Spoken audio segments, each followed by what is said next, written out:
A loaded gun found at a Baltimore City school. And this isn't the first, the second, even the 10th one found so far this year. Welcome to CBS News Baltimore at 11 o'clock. I'm Rick Ritter. And I'm Vic Carter. That 15-year-old student now in police custody, but it's part of a disturbing trend that we've seen at city schools this year. Tonight, leaders are looking for solutions to stop this from happening before someone gets seriously hurt. Hey, WJZ is live right now. Annie Rose Ramos is at Connections Arts School where that gun was found, and she had a chance to speak with parents and the union representing school officers on how really they hope to handle this issue. Annie Rose. Rick and Vic, it is so scary for a parent to hear about a gun inside or anywhere near their child's school. One mother tells me because of what happened here today, she is ready to pull her daughter out of this school. But school officers are growing concerned not just because of this one incident, but because this is the 11th time they have found a gun inside city schools this year, and the majority of them have been loaded.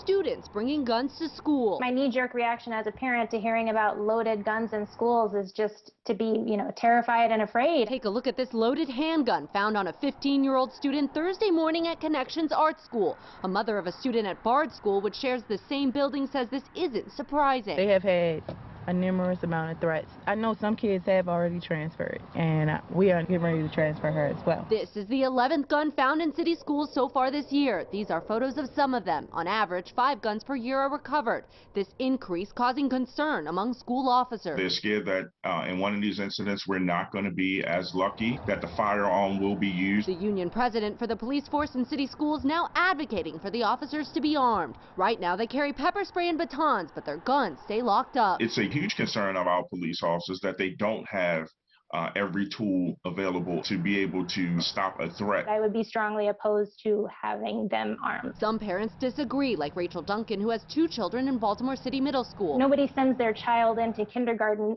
hoping that one day they can walk their high school hallways with armed officers passing them. But the union believes armed officers could make schools safer. Our police officers will be at a disadvantage to protect the staff and students because they are unarmed.